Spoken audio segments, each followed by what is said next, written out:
I'm Adélie Pojzman-Pontay, and this is Ukraine, the latest. Today, as more and more Russian forces flow into Pokrovsk, Ukrainian soldiers managed to fly a Ukraine flag on the city council's building. Ukraine also scrambles to put together a new budget for next year, while Zelensky faces harsh criticism after the announcement of relief packages ahead of the winter. We also hear troubling reports on how Russia is sending disabled men to fight, and wonder if the cannon fodder strategy is reaching an end. Bravery takes you through the most unimaginable hardships to finally reward you with victory. Russia does not want peace. Erstens, wir verteidigen mit unserer Hilfe für die Ukraine auch unsere Freiheit und unsere europäischen Werte. If I'm president, I will have that war settled in one day, 24 hours. We are with you, not just today or tomorrow, but for 100 years. Nous ne pouvons pas, comme Européens, laisser gagner la Russie en Ukraine. Nobody's going to break us. We're strong. We're Ukrainians. It's Thursday, the 6th of November, 3 years and 257 days since the full-scale invasion began. Today, I'm joined by Associate Editor for Defense Dom Nicholls, Foreign and Global Health reporter Verity Bowman, and documentary filmmaker for BBC Eye Investigations, Albina Kovalyova. First, I asked Dom about the latest updates from the battlefield. Thanks, Adélie. Hello, everybody. Hello, Verity. Great to see you again. Right, let's go straight into the Donbass and into Pokrovsk. Heavy fighting continues there. Ukraine's 425th Separate Assault Regiment raised a flag, Ukrainian flag, over the city council building. You'll find that online. There's a video of it. One of the soldiers, called Kep, said, "We did our job, advanced into the building, cleared out the enemy, hung the Ukrainian flag." Now, information is very, very scarce. We don't know exactly where that was. I don't know where the city council building is. I don't know if the flag is still there. It is largely a symbolic act, but some of these acts do help. As I say, information is scarce, but it looks like a complete Russian takeover of the city has not yet happened, although Russian troops are thought to be operating in all areas, albeit at different scales. Some are very small teams, sort of 2 or 3 individuals. Some are much larger. There is essentially chaos across the city. I'll turn to our friend Francis Farrell of the Kyiv Independent. He writes today, over the 2 weeks since Russian soldiers were filmed breaking into the urban area of the mining city in Donetsk Oblast en masse, the city has descended into a deep grey zone in which the concept of territorial control is lost in a fog of chaotic movement, with more and more Russian forces flowing into Pokrovsk after Ukrainian lines on the southern outskirts of the city quickly disintegrated. Reversing the situation with large-scale clearing operations looks to be an increasingly impossible task. So I think that pretty much sums it up from everything I've seen. There is chaos. It is, I don't think, correct to say Russia holds the entire city, but they probably have a presence in virtually all parts. Regardless of the numbers in which they are there, it does look like trying to clear them out will be virtually impossible. Russia seems to have an open access from the south to push people in. And as you've heard, in the chaos of knowing who is who, if you are a Ukrainian defender, are you going to open fire or fire a drone into a building when you see movement? You don't know if it's your side or theirs or what have you. So it does look perilous. It does look as if it's almost completely held by Russia, but we simply don't know. Across the rest of Ukraine yesterday, 108 of 135 drones fired by Russia were stopped. Strikes on rail infrastructure continue. That's been a feature just in the last few weeks as winter approaches. Kamyansky in Dnipropetrovsk Oblast was particularly badly hit, at least 8 people injured there. The UN agency in Ukraine says their aid workers are supporting people in Kamyansky after last night's attack. So on Twitter, the OCHA, the Office for the Coordination of Humanitarian Affairs, the UN agency, says they are providing emergency shelter materials and psychological and legal support to help people cope with the strike's impact. I'll be interested to know what kind of legal support is required there. Then a little to the east in the town of Pavlorad, that was also hit overnight, said to be power outages there today. Into Russia, and Volgograd oil refinery, nearly 500 kilometres from the front line, was one of a number of Russian energy facilities hit last night. Local residents there posted images and video online showing the blasts. Volgograd Oblast Governor Andrei Bosharov said a 48-year-old man had died as a result of shrapnel from the shelling. I don't think it was shelling, I think it was missiles and drones. Anyway, he put that on Telegram. Ukraine's general staff, they confirmed the strike. I mean, they don't always do this. It's not totally unexpected, but they don't always comment on these things. And then in a Facebook post this morning, said the annual refining capacity of this plant is 15.7 million tonnes. That's 5.6% of all refining in Russia. Explosions and fire were recorded in the area of the target. Now, around the same time, 250 kilometres northeast of Moscow, in Volgorachensk, that's in Kostroma Oblast, a thermal power plant was hit there.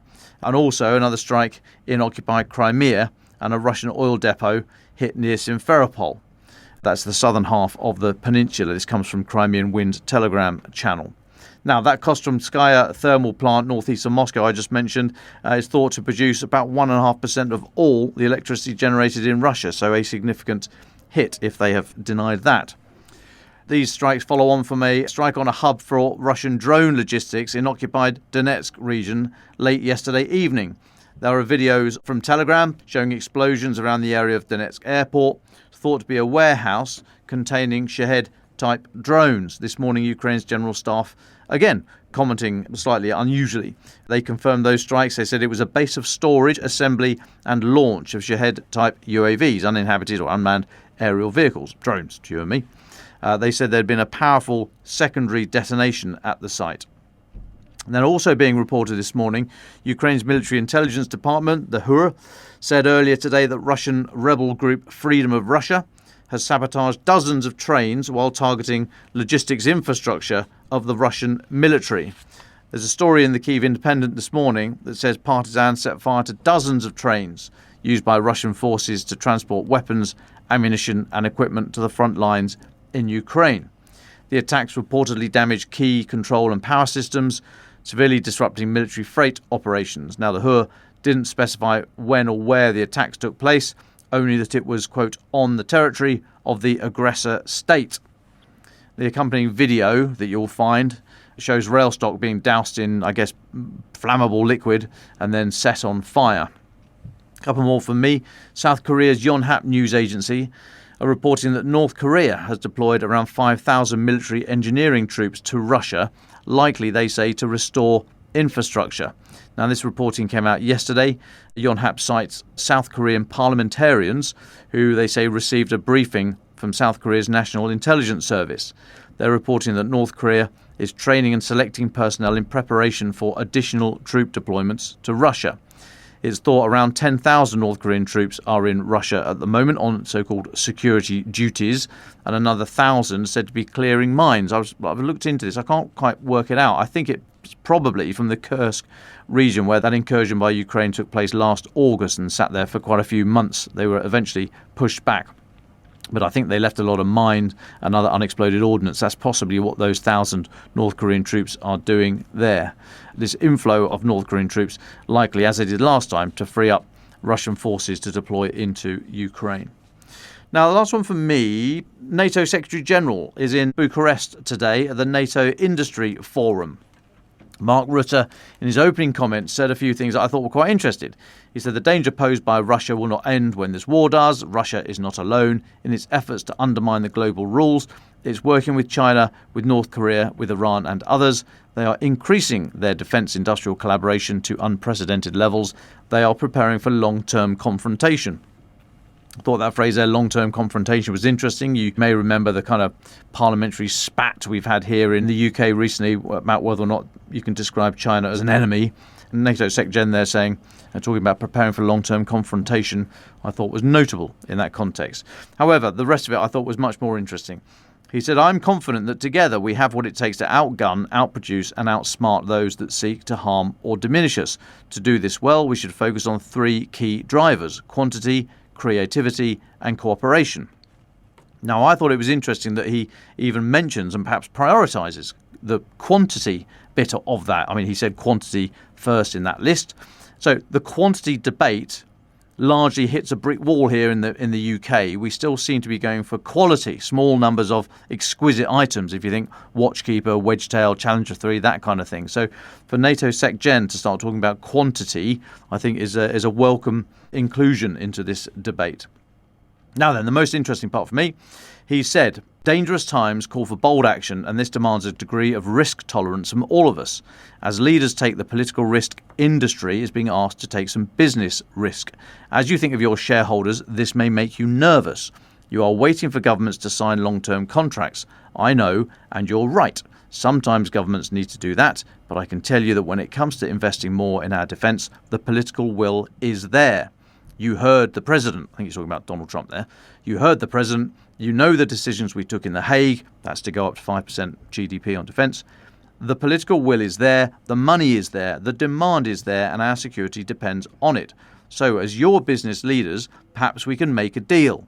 On my end, I will continue to do all I can to urge governments to walk the talk and sign the contracts.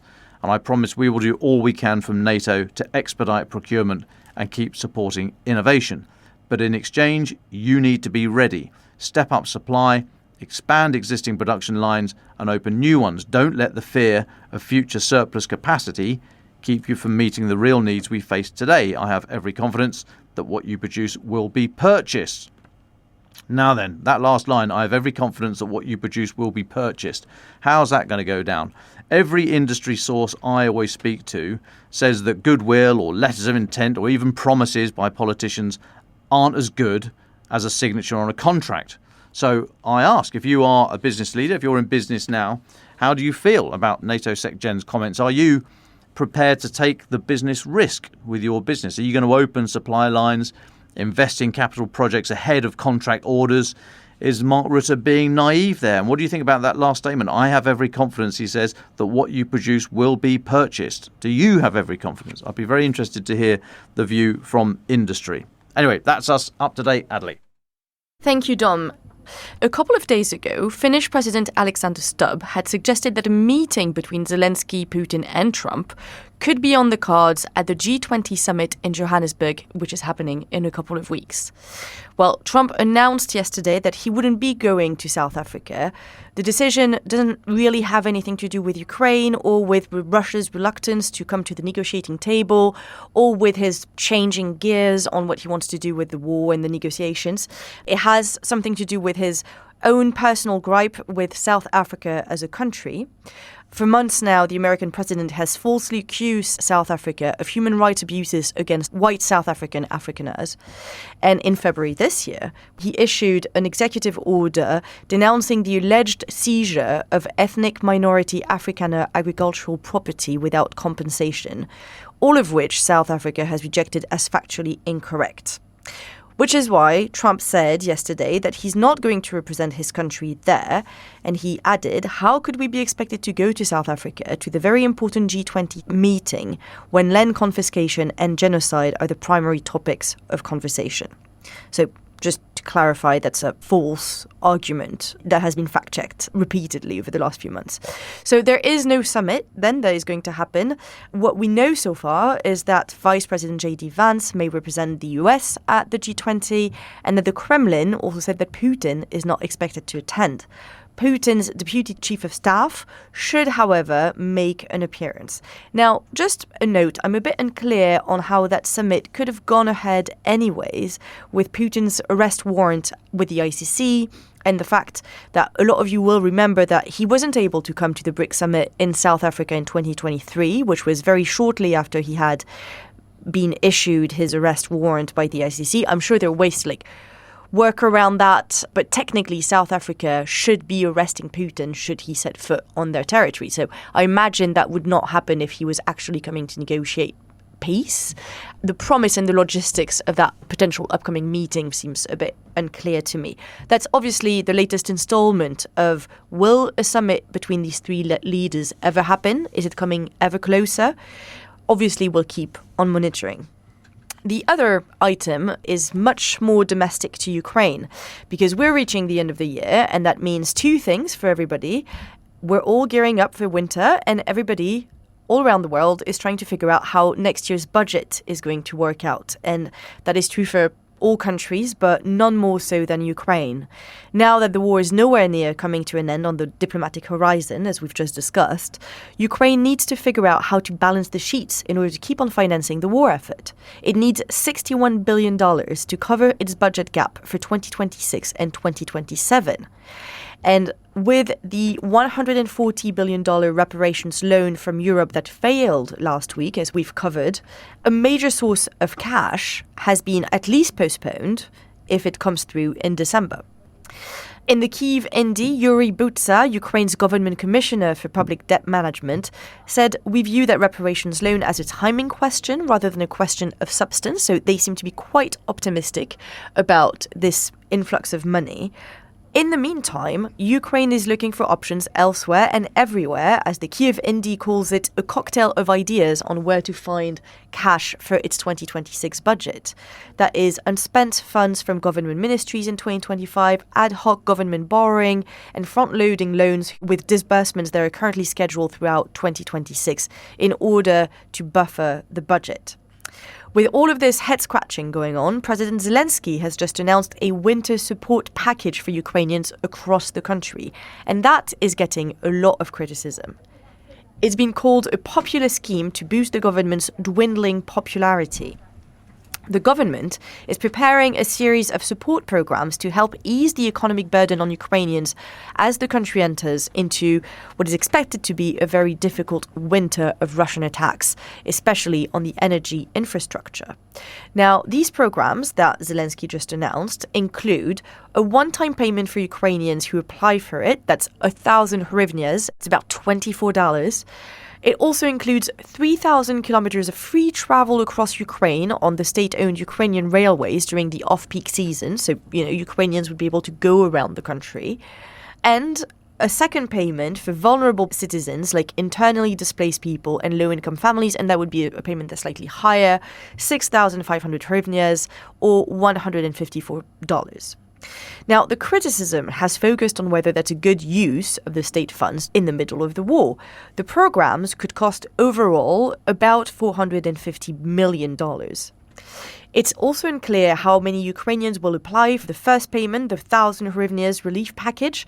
The Prime Minister is putting the figure at 10 million, but another minister put it at 15 million, which is drastically changing the budget allowance for it.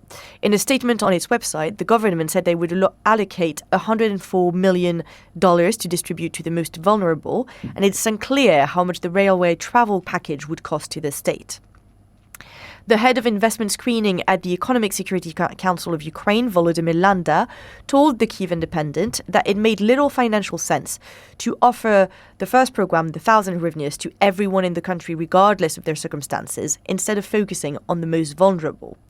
A similar program was implemented last year, and 14 million Ukrainians applied for it, which was more than the government anticipated or initially planned for, which leads us to think that the same thing could happen again, especially as the country is deeper and deeper into the war and the winter is going to be even harsher than it was last year. What Ukraine is gearing up towards for the winter is blackouts following the relentless Russian attacks on energy infrastructure and civilian areas, and Russian aggression has pushed poverty rates to 37% across the country. Russian drones and missiles have been hitting Ukraine's electricity system, but also the gas infrastructure. It's hitting gas extraction and transportation regularly, and these strikes can be quite devastating. The Lviv authorities are already preparing that due to limited gas reserves, the heating season will have to start later. In Dnipro, the season will also start as late as possible, and in Kyiv, the mayor Vitaly Klitschko has advised Kyiv residents to prepare for difficulties. Now, these programs and these package relief come amid falling public opinion on the government and criticism of its failure to build enough fortifications around energy infrastructure. Holos Party MP Yaroslav Zhelezniak said that the package is the government's way of boosting its popularity, but he's also called it stupid, catastrophic populism in the Kyiv Independent. So we'll keep on monitoring that. And now joining us in the studio is Verity Bowman, foreign reporter and global health reporter. Hello, Verity. You're here to talk to us about two different stories. The first one, which came out this morning in the paper, some videos have come up where Russia is putting disabled men on the front lines in its military forces. What is that about? That seems incredibly troubling. Yeah, so as you said, my latest article shows that Russian forces are deploying soldiers with serious mental and psychological impairments into frontline combat in Ukraine. So what we're seeing isn't just a case of poorly trained recruits being rushed into the battlefield. It's a conscription of individuals who, in many cases, are basically completely unfit for military service. Some of these men have a long-standing psychiatric or cognitive disability, and others have been previously declared unfit for duty, but have been reclassified under pressure as Russia's manpower push increases. So how did you find out about this story? How did it come on your radar? So I found out about this information after speaking to a series of military sources, and they included a high-ranking commander as well as a member of Ukraine's defence forces who has close ties to the security service. And I also checked it with contacts from the Ukrainian Security and Cooperation Centre. So basically, according to them, Moscow is sending individuals with severe cognitive or psychological conditions into some of the most dangerous positions on the battlefield. So what first led me into this was video footage that we collected that showed a soldier too mentally prepared to be able to even drag himself out of a muddy ditch. He could be seen topless, writhing on the ground, wearing only his dog tags. And I think what was most shocking about this was his comrades were standing around him, filming him, laughing and swearing. So this sort of led me on the path to kind of investigate this further. And another case revealed to me by military sources saw a 22-year-old soldier, and he was named Artyom Radev. He had been disabled since childhood, but nonetheless sent to the front line in the 4th Separate Motor Rifle Brigade. Days later, he disappeared near Horlivka.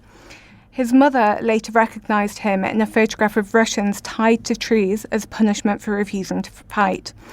And she's been pleading with military forces, military authorities for a while now, but she's received absolutely no information about his fate. So we don't know where he is, we don't know what happened to him, we just know that he disappeared on the front line.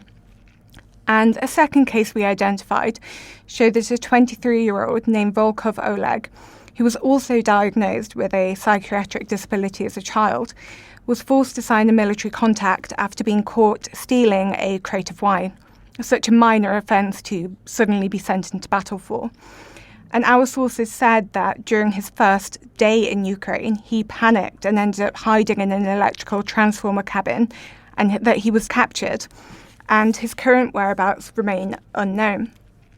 There were 2 other cases confirmed in my report, which I'm sure will be linked to on the information page about today's podcast, so you can read more there. So what does that say about the state of Russia's army? We always talk about its cannon fodder strategy, that it's sending men out on the front line. Are they reaching the end of that? Are they grappling for straws? Okay, I think that definitely shows it's the case. I mean, from a human rights and military ethics perspective, sending men with serious mental or psychological impairments into these high-risk combat zones is both deeply troubling, and it would violate widely accepted norms for the treatment of personnel. I mean, operationally, units composed of soldiers who struggle to process battlefield conditions are, of course, at severe risk. And these reports do also suggest desperation rather than a tactical advantage. There is also a propaganda and morale dimension in what they feed into a narrative as the Russian military willing to expend human lives recklessly, and it undermines both domestic and international legitimacy. So through my reporting, as we go further into the article, we also looked into reports of high casualties, especially in the Bakhmut direction, which we have referenced before. But when I spoke to my military source about this, I was actually quite surprised. She said that she finds reporting that suggests Russia is losing because of their high losses and because they are relying on men that were referenced in this article, actually quite frustrated. So the contact, named Anna, pointed out that high casualty numbers alone do not define success or failure in Russia's calculus. And she said, to quote her, "We cannot claim that the equation of ex-Russian casualties equals in winning or losing, because while every soldier is a life for us, for Putin every soldier is simply a means to an end, of which he has a never-ending supply." She said that people look at casualty numbers and they think it is Ukraine winning. She stressed, of course, we're not losing, but Russia is gaining and pushing, and that this is happening across Ukraine. She emphasised that the Kremlin no longer views the war as one of skill, but one of sheer manpower, and that while Ukraine might have better training and better technology, Russia's advantages lie in its ability and willingness to send relentless waves of troops into battles, and this shouldn't be underestimated. I would just offer a comment, and it's not for me to criticise Anna. She's at the front, she's at the sharp end, but her comment there about Russia having a never-ending supply of personnel they can draw on, that's not correct. I mean, it simply isn't correct. Now, they have a huge well. They are dragging people in, we think, at a rate of about 1,000 people a day, and they are losing about 1,000 people a day at the front, wounded, killed, missing, and taken captive. So it's about parity at the moment. And the figures that people are coming from the republics, Putin is very keen, well, he's desperate not to go near the families in St. Petersburg and Moscow and the Environs, the power bases, basically, because as soon as he starts doing that, then that's yet another potential well of discontent that would actually say something. So, yes, Russia is able to drag people in very poorly educated, and then they are given scant training, little equipment, and shoddy and shocking and illegal leadership. Use the term leadership loosely there. So, yes, the numbers they don't seem to be drying up at the moment, but it is not never ending, and it's whether or not Ukraine can hang on long enough. I mean, Russia's economy is under extreme pressure, and whilst Ukraine's manpower situation is not good, the casualties that are inflicted across society each night by these drone strikes and missile strikes and what have you, it's a brutal calculation, but Ukrainian society has shown that they can take it. They are willing to take it. It's not a pleasant thing to have to think about or to say, but Russia's strategy of trying to break society through these attacks on civilians is not working. His strategy of inching forward through the Donbass and taking ground exceptionally slowly and sacrificing huge life for it, you could argue that is working. It's working good enough for him, but it's not going to get to Kyiv anytime soon unless there's a shattering in the Ukrainian forces. So as long as the support exists there for Ukraine, Russia's going to have to do something else.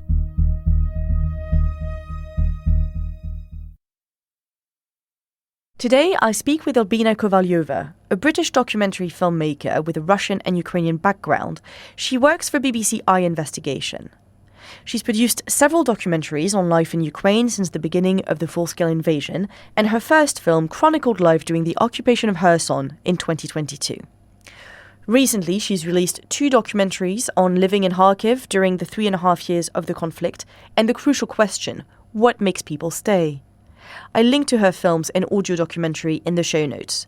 Albina and I started by discussing how the cultural scene in Kharkiv, a city known for its artistic vitality, has evolved throughout the war. Well, the cultural sphere has really tightened, hasn't it? Because so many people have left. The cultural events that still exist and the people who are still there are very much aware of each other. And I think it's the sort of lifeline. And I think that's one of the things, that we're trying to portray in the film, how important that side of it is to both the sort of cultural elite who are there, the writers and the artists and the theater practitioners, but also just ordinary people for whom, going to performance means so much at this stage. I mean, it always has been the kind of cultural area is very much part of life and is celebrated. And, theaters for everyone, it's not like an elitist art form. That is really interesting because obviously, Kharkiv has a huge artistic legacy and history on many accounts, whether it's literature or art or theater or photography. I think the Ukrainian photography archives are based in Kharkiv as well. So how has that community changed? And also, how does it interact with regular people? As you said, art is always a bit elitist. What's the interaction between the regular Kharkiv and the artistic Kharkiv, and how has that changed since the beginning of the war? That's an interesting question. I'm not sure to what extent it's changed in the sense that how much more accessible has art become during wartime. But I suppose that a lot of the work that's been created now, from what I can gather, has to do with a sort of reflection of the war. So it's not something that is totally divided. You can see definitely in the 2 heroes of this film, Anna Gin, who is the writer whose book is a collection of her blogs, so it's this kind of nonfiction. But then there's a staging of the book, so a play. And that is pretty much a reflection of the first year of the war. So that's a directly, and the people who go to see it, they're not like necessarily the artistic elite. They're ordinary people for whom war in Kharkiv is a shared experience. And the footage that I've seen from those performances, it's very cathartic. People are sitting there and they're recognizing the stories on stage as their own stories, and they're crying and have that shared kind of feeling of the experience. And then one of the other central characters is Konstantin Zorkin, who's a famous artist in Kharkiv and probably sits, on the sort of cultural elite side.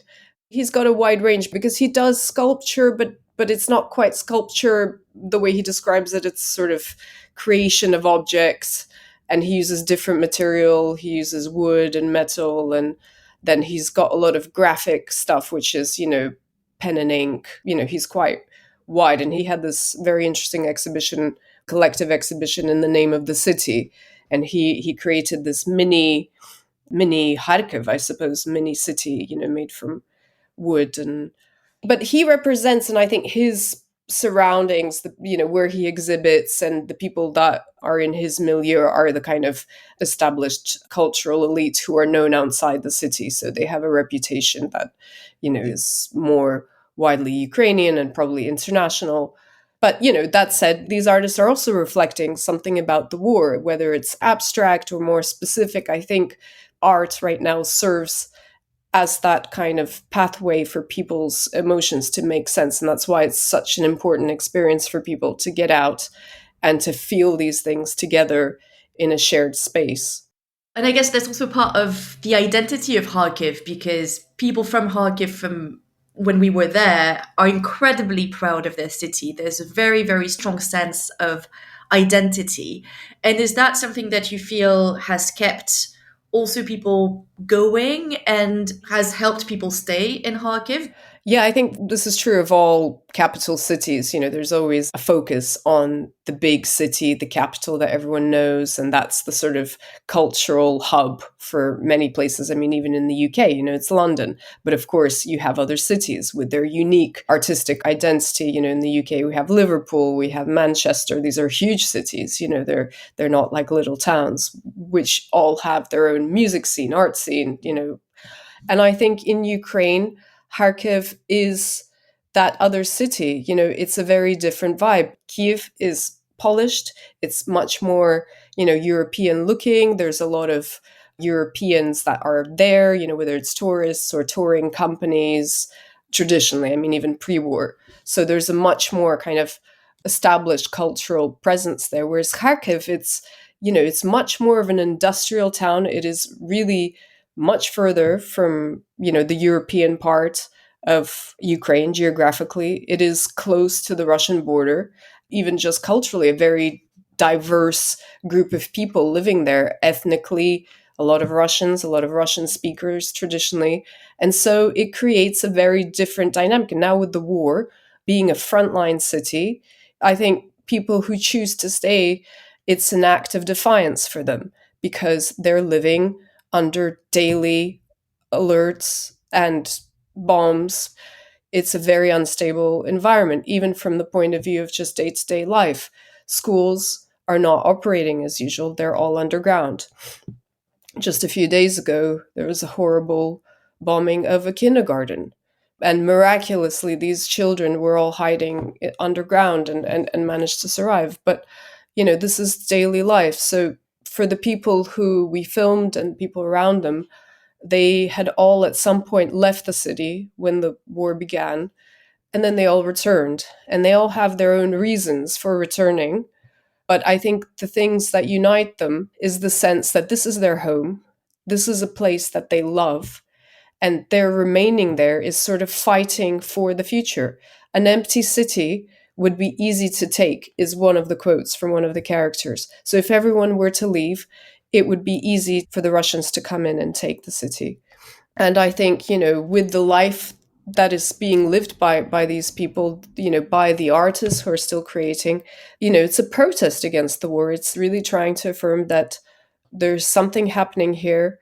There's something unusual happening here, and it's something worth holding on to and fighting for, and possibly even sacrificing your life for. It's so interesting what you're saying about why people stay, because that's a big topic that comes back in your documentary. Why have people stayed? And you talk of an act of resistance, an act of defiance. What are some of the other reasons you've come across originally at the beginning of the invasion and now 3.5 years later? Because I'm sure that's an ongoing reflection for people of whether they should stay or leave. I think there are many layers to this question. I think it's a question that you could really ask of any place that is under threat of bombs in the world. You always have people who are staying, even though it looks so bleak. And as an outsider, you wonder, what on earth are you still doing there? Especially when it's people with, young children. Why did people make that decision? On a sort of philosophical note, there are people who, when things start to go wrong, when the threat of war, when a real danger is coming, their first instinct is to go. And then there are those people who have literally the opposite. They have the instinct to hunker down and wait it out. And then with that hunkering down, something else happens. And, this is a wide phenomenon. This is not just like individual random people. They start to slowly get used to the danger by degrees. Yes, they're bombing, but they're bombing 10 kilometers away. Okay, now it's 5 kilometers away. Okay, but now that one I was, 2 streets down, but still not on my street. So it's that kind of slowly getting used. And then it becomes the norm that you're just living in this situation, which is very volatile. So you don't react to it anymore because you're living day to day in a situation where, something could hit you and you become kind of fatalistic. So I think that's another way of coping. And these are general terms, but in terms of, people who have stayed in Kharkiv or have come back, I think, the problem is that this war is now in its 4th year. It's not looking likely like it's going to end very soon. People have gone away and they've lived somewhere else, not in their hometown, in God knows what kind of conditions. People don't necessarily have much money. Those with a lot of money, of course, have that luxury of choice, whether to go live in Europe or somewhere else, or maybe move to Kyiv. But people who don't have those resources, they struggle when they move. They have to pay rent. They have to, find a job. It's not exactly an easy economy right now to find a job in. So I think a lot of those choices are about just being able to be at home and practical solutions to life, to living, for having a roof over your head. And I think that for 2 of the characters in this film, that's what it's about, because they're not well off. One of the characters has a very big dog and a parrot. And she says, where am I going to go with these big animals? Who's going to take them on? And she has her own flat, and it's where she's from, all her things. And some people are very attached to their feeling of home, even if it's a dangerous environment. That feeling of being at home and protected by your house, really keeps them mentally able to deal with the rest of it. It's very interesting. And I think you've just mentioned something really important, which is the social class aspect of this war as well. It's not the only lens through which to read who have stayed and who hasn't. Can you talk maybe a little bit about the social class aspect of this war, which is not talked a lot about, and how that plays into Kharkiv nowadays and maybe Ukraine as a country? Well, I guess this is a universal question, really, but, in times of extremity, in times of war, it's so much more obvious, the social class distinction between people.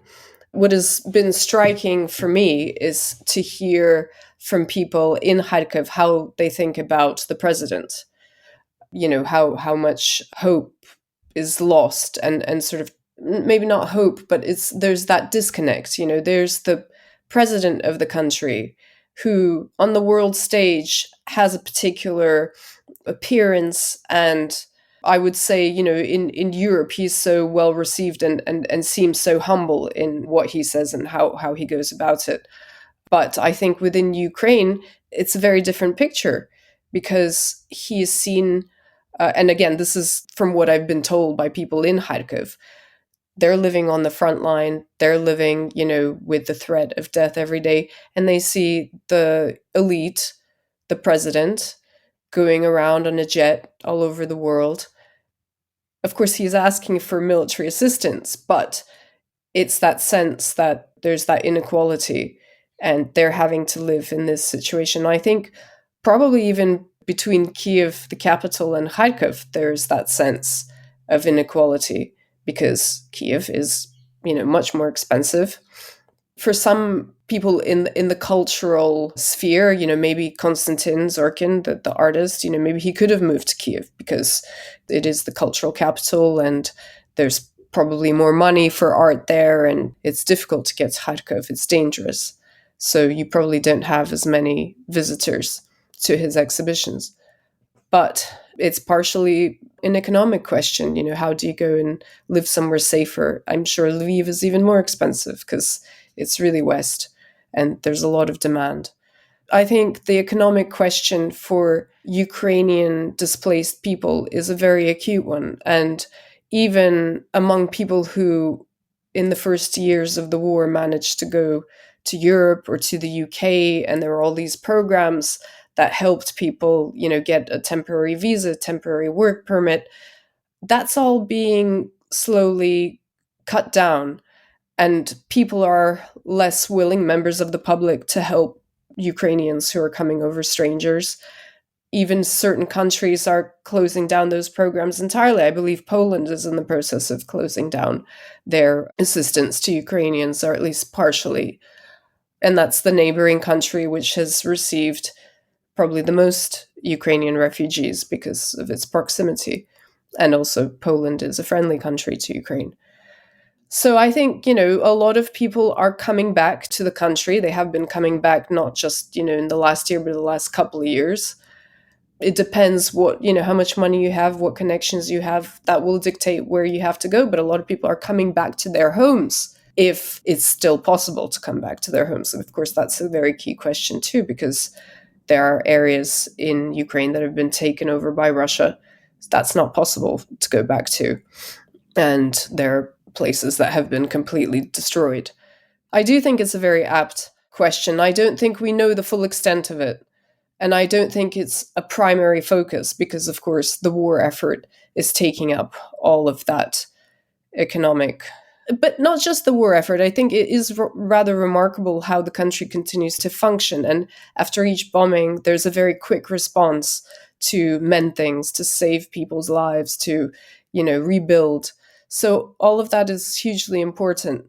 But individual lives and individual opportunities and economic possibilities, I think that's something. And of course, we don't hear about the vulnerable people. We don't really know what's happened to all the orphanages, of which there were many even before the war, and what's happened to all the people with HIV in Ukraine. And, what about the homeless? These are all people who had nothing, had very little. And you can imagine that their life has become a lot worse as well. You've brought up something really interesting, which is how the social class aspect plays out in Ukraine and how people view the president. And it's just interesting because that's not really an aspect of the war that we really talk about, of how people view those class separations. Do you think these tensions are going to play out in the aftermath of the war, or is it too early to tell? Well, it's hard to make a prediction of what's going to happen at the end of the war when the end of the war is not really in sight. And it really depends, on which conditions that peace is made. I think those are really key. What I think is really interesting about Ukraine, and this again predates the war, is that society really didn't like the corruption in the government and the oligarchic system, which, it inherited from the fallout of the Soviet Union, and especially under Yanukovych. And that was one of the reasons why people stood it out in Maidan and overthrew Yanukovych and his government. And that was a success story because people wanted a different parliament. They wanted a different pathway. They really saw Europe and democracy as their path. unfortunately, there has not been enough time, and now with the war, to create that democratic society. So much of the effort is just going on survival. What would be really great is if Ukraine could hold on to that intuition. That was really the reason that they fought for a European pathway.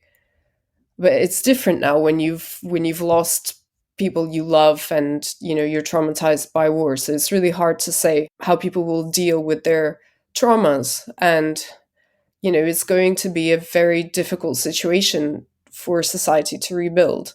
It's easy to blame other people for misfortune. Psychologically, people do that. And I hope, for Ukraine's sake, that that's not going to happen, that once the war is open, the fracture doesn't spread into society itself amongst Ukrainians. But I think probably that is already beginning to happen, because people are tired. And yes, there is still a sense of unity because everyone is fighting against a common enemy. But I think individually, people are also fighting for their little bit that they can get to live better. And so that is creating tensions within society. And that is probably to be expected because, frankly, reaching nearly 4 years into a war, a huge amount of stress and trauma and loss, people are tired. At the beginning of the war, you also did a film about life in occupied Kherson. 3.5 years onwards, how has that first documentary about the war compare with the one you've just made in Kharkiv? And are there common themes, or are there things that have really changed over the last 3.5 years? How do you compare these two experiences? So there are two things I would say that are similar, and then also two that are very different. So the similarities are in the fact that the main characters tell a lot of their own stories. So a lot of the filming in both cases was done remotely from the point of view of the filmmakers. So from my point of view, it was done by people on the ground in the locations, which is wonderful because it gives the material that authenticity and that space and time to really capture the day-to-day details of what it's like to live through that situation.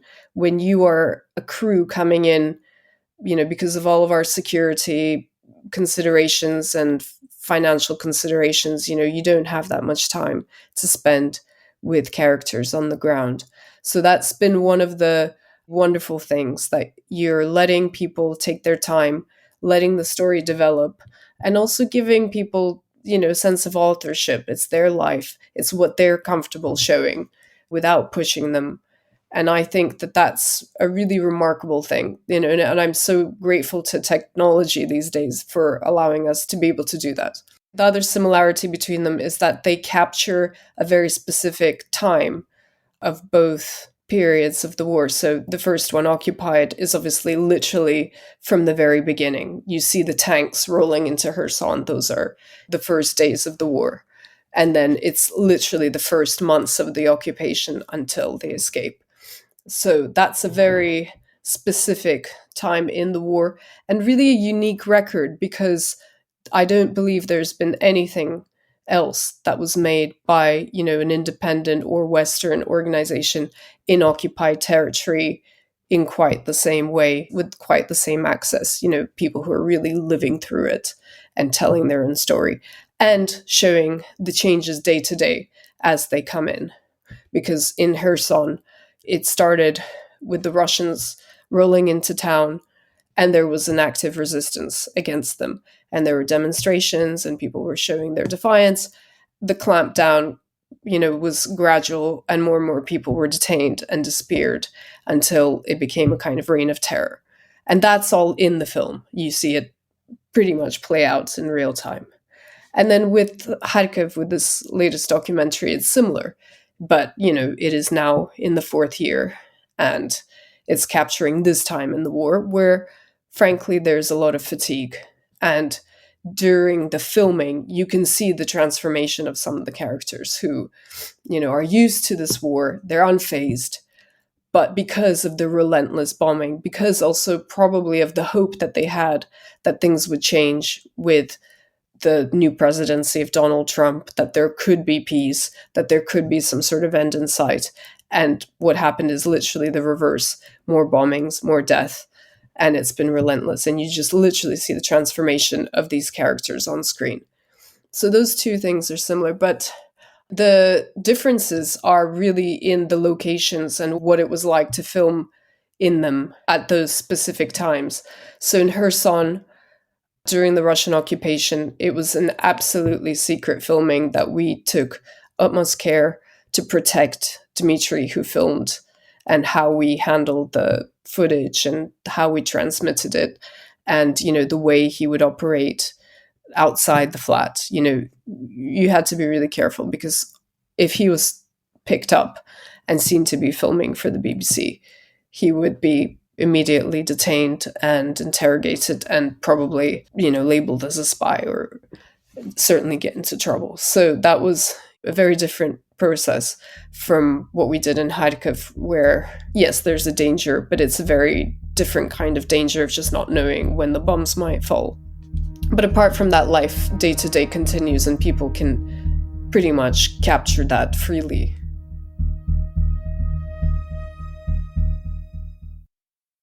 Let's go on to final thoughts now. Dom, what's your final thought? So, yesterday, God, was it yesterday or was it the day before? It sort of elongates a bit. I was talking about a talk that I went to on Monday night. David Olusoga, the historian and TV personality, David Olusoga gave it. His new talk is called A Gun Through Time. So he's done a house through time, a street through time. He's looking at 4 guns: the Brown Bess, the 303 Lee Enfield, the Tommy gun, Thompson submachine gun, and the Maxim machine gun. He's talking about their social impact. It's not a sort of military history. Really interesting talk. I spoke about it yesterday. Thank you for everyone who's got in touch. His talk series continues, and this Sunday at 7:30 in the evening, 19:30 UK time, you can watch a live stream of his next talk. So if you want to dial into that, I think you have to buy a ticket. It's 14 quid. I think the last time I looked, there may well be concessions. But as I said yesterday, I'm not on any commission here. I just thought it was a really interesting talk. But yeah, that's Sunday at 7:30 if anyone's interested. My final thoughts is about American actress Angelina Jolie. You know, not someone we hear about a lot on this podcast. And no, this is not turned into TMZ, because she went to Ukraine recently and she visited medical staff and families and volunteers quite close to the front line, actually, in Kherson and Mykolaiv. She was there for a foundation called Legacy of War. She was shown medical and educational institutions. She's gone to underground spaces where people continue their operations, shelters. She's been shown roads where nets have been placed over in order to protect locals and civilians in the military from the constant drone attacks. Now, Angelina Jolie, it's worth talking about because we've not had a lot of reports, I think, like this since the beginning of the war. But she's also been shown to show up on conflicts. That's something she's been doing she's cared a lot about for a very long time, that she's done. She's also doing it for a foundation, so that's quite good because she's raising money. The questions that we were raising together, Dom, about this before the show is to what extent that takes away resources, valuable resources, away from the front line, away from the communities for the time that. I mean, is it really good for visibility? Does it really get people who do not usually care about Ukraine to care about Ukraine because they see Angelina Jolie's face attached to news about the conflict?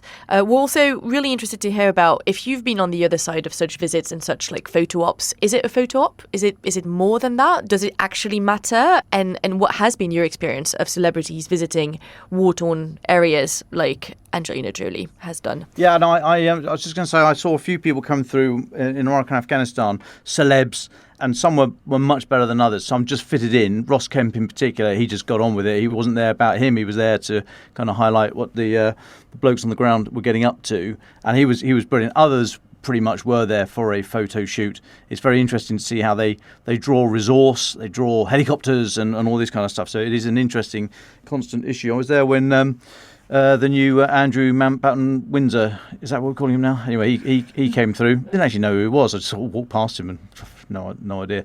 Freddie Flintoff, he was very good. Freddie the cricketer, Freddie Flintoff, TV chap. He came through. He was very well received by the soldiers, although not so well received by one of the Australian liaison officers who was attached to our headquarters at the time, who shook his hand and said, Nice to meet you, Freddie. I think you're a bit of a dick, but I admire your cricket. High praise indeed. Verity, do you want to wrap up the show with your final thoughts? Yes, of course. So I think my final thoughts, as usual, relate to both of the stories that I've highlighted. And I think that they show that the impact of war extends far beyond the battlefield. I think it's not only about strategy and territory, but it's about the lasting human and public health consequences that will follow. And as Ukraine and Russia remain locked in conflict, I think the cost will be measured in lives changed, health lost, and the futures diminished long after the front lines move. Ukraine the Latest is an original podcast from The Telegraph, created by David Nicholls. To support our work and stay on top of all of our Ukraine news analysis and dispatches from the ground, please subscribe to The Telegraph. You can get 1 month free, then 2 months for just £1 at www.telegraph.co.uk/Ukraine the latest. Deploying cutting-edge technology, we also release Ukrainian and Russian versions of this podcast.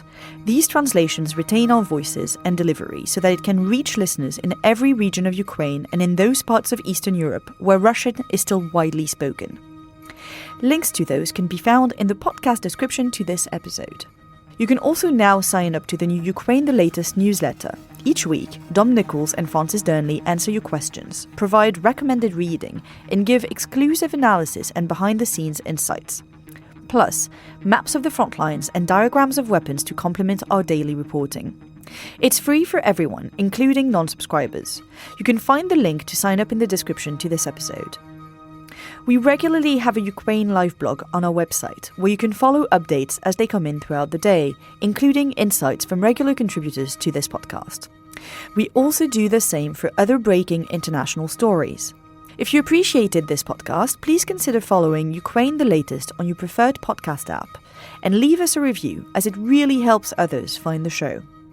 Please also share it with those who may not be aware we exist.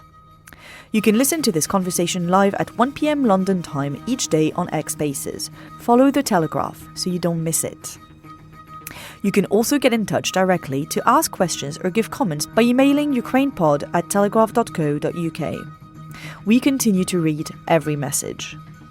You can also contact us directly on X. You can find our handles in the description for this episode. As ever, we're especially interested to hear where you're listening from around the world. Ukraine the Latest was today produced by Phil Atkins. Executive producers are Francis Durnley, Louisa Wells, and David Nicholls. My name is David Nicholls. Thank you all for listening. Goodbye.